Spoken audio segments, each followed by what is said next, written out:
Welcome to the intersection of technology, cybersecurity, and society.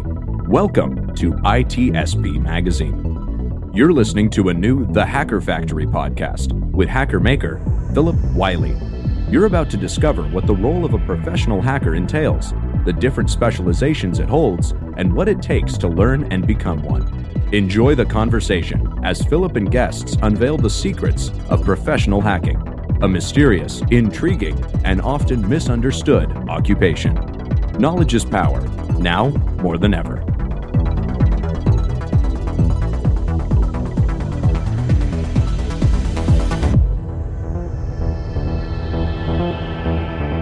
Hello and welcome to this episode of The Hacker Factory. I'm your host, Phillip Wylie. I refer to myself as the Hacker Maker because I teach and mentor aspiring pentesters. This show is an extension of those efforts, which are my passions. In each episode, I introduce you to different friends of mine and people I know from the community and share their stories in hopes of inspiring you to start your journey. So today, I'm very happy to have my coworker and friend, Lily Clark, with us. Hello, Lily. How are you? Hi, Phil. I'm doing so well. How about you? Good. Thanks for joining us. I'm just happy to be here. Well, it's great to have you. I've heard your story on Nil's cyber insecurity and, just kind of knowing your story from work. I just thought it was a really good, inspiring story to share with people. So could you tell people about your background? Sure. So I come from zero technical background whatsoever. I actually have a degree in kinesiology, physical activity and health, whatever you want to call it. And I actually went the business route. So I have a little bit of experience in sales, didn't like it, went and waited tables, just kind of figuring stuff out until I got a job offer from INE as a client success rep. And that's really when I got any kind of interest in anything technical whatsoever.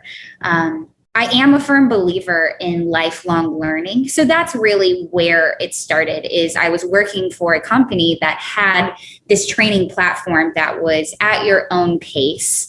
And it just felt like a whole world of opportunity opened up. So that's really where it started. Well, that's good and very inspiring. So I'm sure a lot of people in our audience that are wanting to go this path are probably pretty envious of the access to training you get, because sometimes companies, have a small budget or no budget for training and people have to fund their own training. So did you ever think that you would ever become a certified pen tester? Not at all. I had no clue what that was, Phil. I don't even think I had any understanding that there was a connection between cybersecurity and hacking. I didn't understand those concepts overlapped. So to know that there was a certification in that, absolutely not. I had no idea. So can you tell our listeners what certification that you have? Yes. So I have the eJPT. That's the eLearn Security Junior Penetration Testing. Jenna, wow. eLearn Security Junior Penetration Tester. It is the introductory cert for penetration testing hosted by eLearn Security. And that's actually the company I was, working for. INE owned eLearn Security, and I suppose still does. But I was typically just doing client success for that company specifically. And now I work for all of INE. So what inspired you to do that? I mean, because I'm sure you didn't have to do that. No, I didn't. We had a few coworkers that were dabbling, just learning a little bit, and I wanted in on the fun. And also, I am just a firm believer in lifelong learning. I wanted to gain a skill. I wanted a marketable skill too. And I'm looking at, okay, so we have these certifications for penetration testers or incident responders, whatnot. So I'm looking at salaries and I'm like, oh, now my interest is piqued. So honestly, that's how I first dipped my toes into it. Was I just didn't know anything about it. So why not just learn? Yeah. That's cool. So how long did it take you to get your certification? That's a loaded question. It was quite some time. So I wasn't dedicating myself to it full time. I had a job. I was learning in my free time after work on weekends. And, life happens. 2020 happened. Yeah. So naturally, there were breaks that were taken. So all in all, it did take me over a year. Okay. Just because it wasn't a dedicated time. And my first probably 7 months of that, I don't know if I was really even sure I was going to complete it. I was just kind of learning in my free time when I felt like it. And there wasn't a strict goal in mind until I really started getting into the fun part with learning the tools and techniques and making things go boom. And that's when I was like, okay, I want to complete this and I want to go on to the next thing. And this is a lot of fun because just learning the concepts, it's not the funnest because it's difficult. It really is. It's difficult to get all that foundational knowledge before you can make things go boom. Yeah, and it's kind of cool to have a skill to be able to hack. It's kind of interesting, always interesting stories because people don't understand that because a lot of times it's been easier to tell people in my career, they ask me what I do for a living. If you tell them you're a penetration tester, a lot of times they don't have a clue what you are doing and they're more confused. So it's easier to tell them ethical hacker. And I've had people a lot of times said, is there such a thing? I'll say such thing as what? An ethical hacker. I say, yeah, there's just like anyone else. I mean, there's good people, bad people. Some people use their powers for good. Some people use them for bad, but exactly. Hacking is the skill. Your ethics are on you. Yeah. So cool. It's so funny you say that because just having to explain it to my family, even my cousin the other day, she was like, wait. When did you start hacking things? What? You? And then I had to explain, the tie to cybersecurity in general. And I do think that is a missing component. Yeah. And it's good that, one of the things is bring awareness to people and let them know that not all hacking is bad because I'm an advocate for hacking is not a crime. And part of that organization is to bring awareness to hacking and realize it's a skill. I mean, someone that picks locks, locksmiths can help you get in your house when you lock your keys in or something. And it's not always used for crime, although people do use it for crime, but it's not always. So bring awareness to that. So I think the more people we get out there taking these courses and getting certified and sharing this information with their friends and relatives, the better we do of educating the community. Absolutely. So and it's really fun to say. Yeah, it is really fun to be able to hack. It's pretty cool to do that. Because it's like one of my friends, he got started kind of late in life. He was like close to 50 when he started. And then his wife just thought it was the coolest thing that he got a job where he's getting paid to hack for a living. So, it's kind of. Well, it is the coolest thing. Yeah. It's a good conversation starter for sure. Mm-hmm. So since you got past the eJPT, what's your plans going forward? You still plan to continue? Yes. I don't think learning stops. And so my next goal, I suppose, my next target is the eWPT, which is the eLearn Security web app penetration. Good choice. And it's such a large, the web.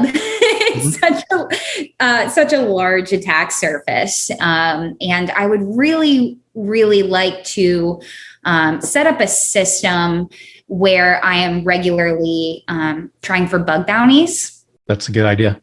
And, what better cert than the eWPT to prepare me for that? Yeah. And that's one of those skills that are just so much easier to find. If someone is trying to get experience doing network pen testing, you really don't find bug bounties for that kind of stuff. But one of the things I used to share with my students, people I mentor, is to do bug bounties to get practice. And that's one of the reasons I've become an ambassador for Bug Crowd. So that's good ways to get experience your skills because you're actually getting to practice in real production applications for companies. And it's just easier to, access web applications because most of the stuff's available through the internet. Some applications are internal, but that's a great idea and good experience. And also too, a lot of times people overlook the web part because if you're doing a pen test and it may be a network pen test, maybe they have their servers really secure, but the web application or the web server running may be really insecure. So how far are you into your journey of your web app pen testing education? I'm just kind of starting it. I'm kind of moseying around. Took a little break, and it feels kind of like my start to my eJPT, where I'm like, okay, I really want to learn something today, so I hop in. But that's happening like maybe once a week. So I haven't gotten quite rigid on my study schedule quite yet, but I find that I kind of accelerate as I go. So it's the closer I get toward the end and having more and more progress, the quicker I go through it. That's good. Yeah, you start seeing that light at the end of the tunnel, and there's a little motivation behind it. So what are your study secrets? What works for you on studying? What actually works for me that I didn't think would was finding a good playlist. And I say I didn't think would because I don't typically listen to music. I don't really, it sounds silly, but I don't listen to music like while I'm driving. I listen to podcasts. I don't really listen to music while I'm working. I just sit in silence.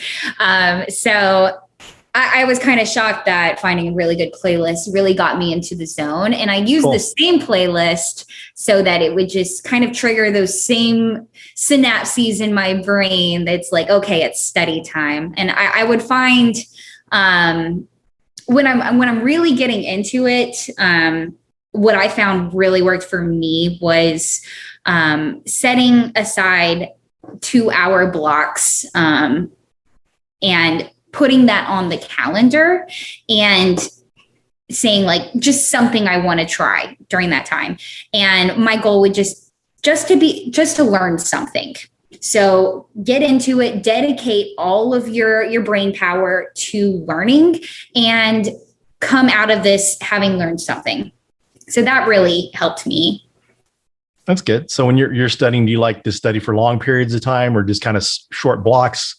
You have any preference, or you just kind of go with the flow? Or I prefer, I suppose, shorter blocks. I say shorter blocks, but now I'm thinking back to the eJPT, and like most of the labs took me somewhere between 4 and 7 hours to figure out because I had no foundational knowledge. I was just learning everything as I went.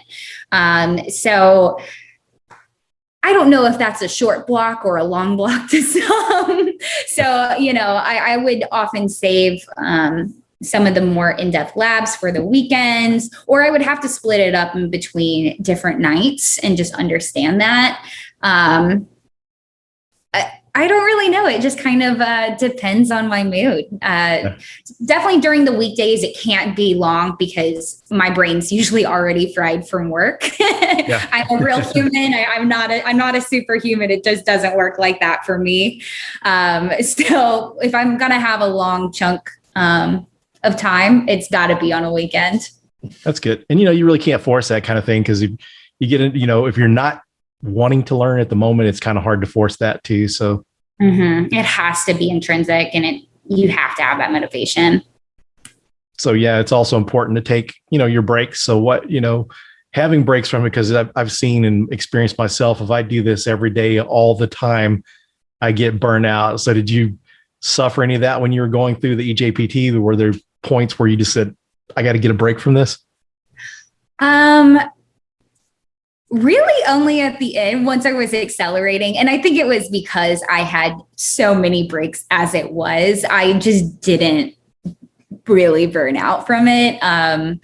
Maybe from, other things happening, but from my study schedule that I did curate myself, like I really accounted for breaks. I know I am someone that can get burnt out, and I didn't want to burn myself out from it completely where I didn't complete the goal ever. I was like, okay, slow and steady, totally fine. I'm still going to complete it. So when you started out doing this, did your management realize that you were studying for this certification? Yes, my old manager, he was so funny about it, and he wanted there to be some competition on the team to see who was going to get it first. And he would mention it on a lot of meetings. He was like, "Okay, well, Lily's got a strong lead. My bet's on her." And I don't think anyone took the bait. So did it seem like having people aware of your goals that you were doing it seemed to help kind of motivate you to complete your goal?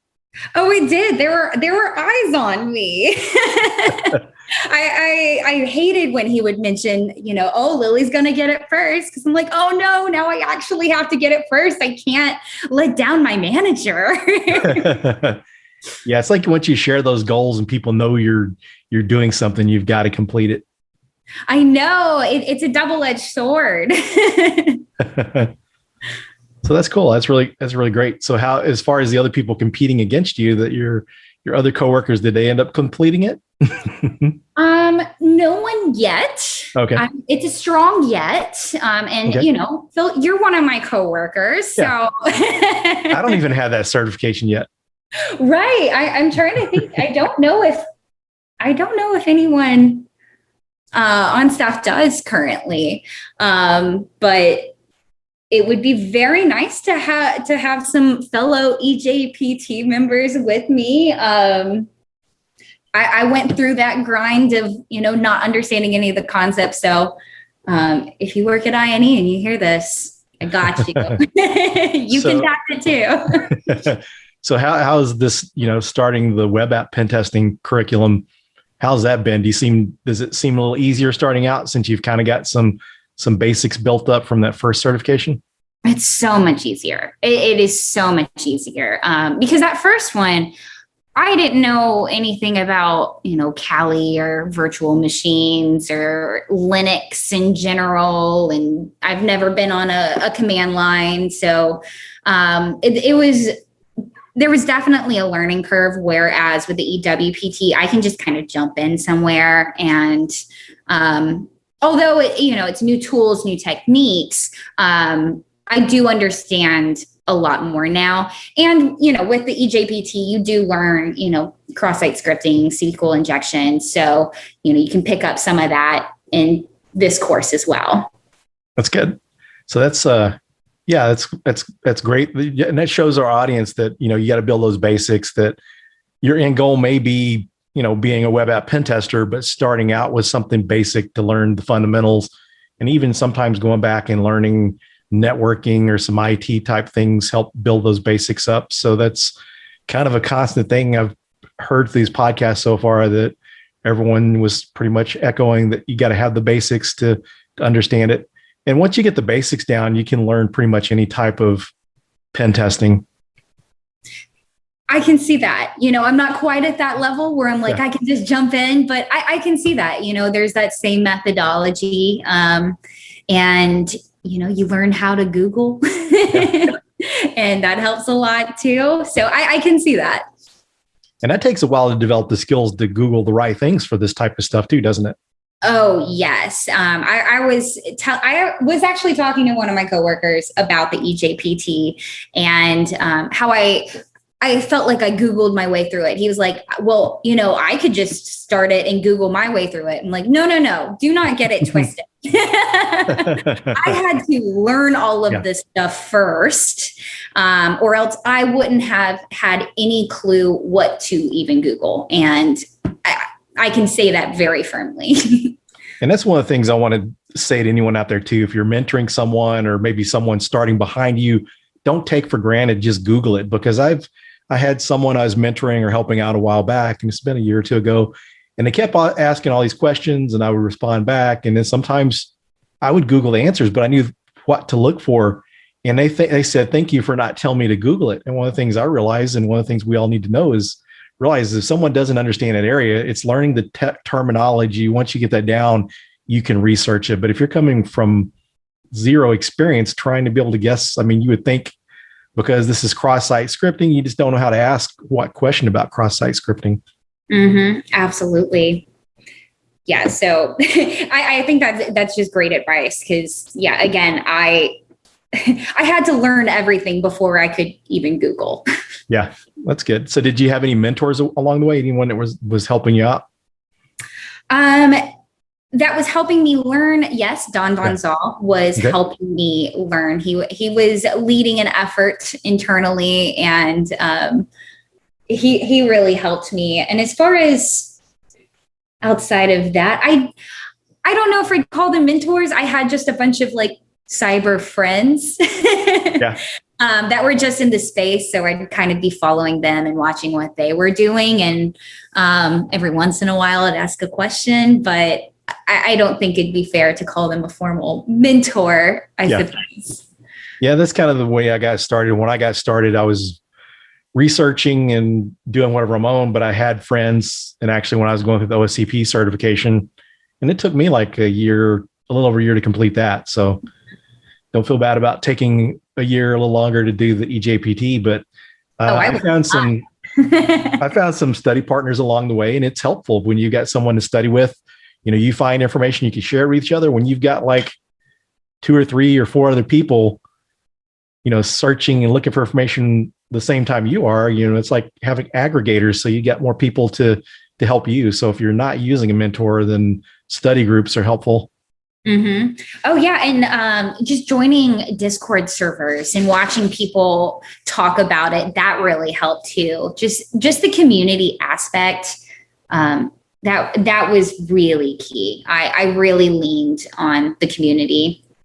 So besides like Discord and that sort of thing, are there any other social media platforms that you find helpful? I actually find that a lot of people do share their, CVEs and tips on LinkedIn.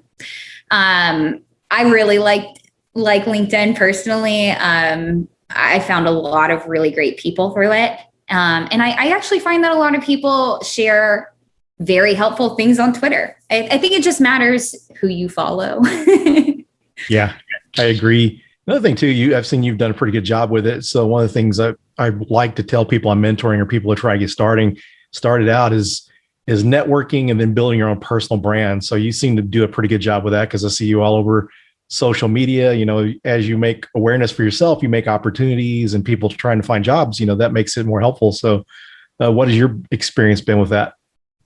Well, I'm only just now hearing these terms, personal branding, in the last few weeks. It's so funny. No, it was not an intention. Yeah. It was really just, I wanted to be a part of the community. Everyone was so helpful, so kind. And I wanted to be helpful and kind and lift others up. And I think that's really where it started. And I found specifically with the InfoSec community, cybersecurity, whatever you call it, whatever your word for it is, if you put out that positivity, if you lift people up, it comes back to you tenfold. Yeah, I agree.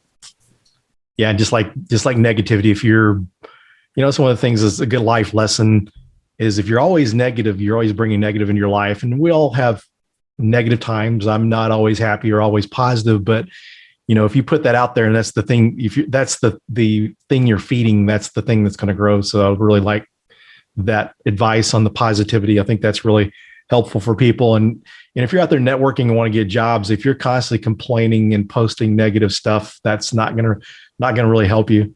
Mm-hmm. Yeah. And I don't know if maybe this is the sage advice, but don't just ask for everything. Don't ask for, all the endorsements and for people to give you the answers.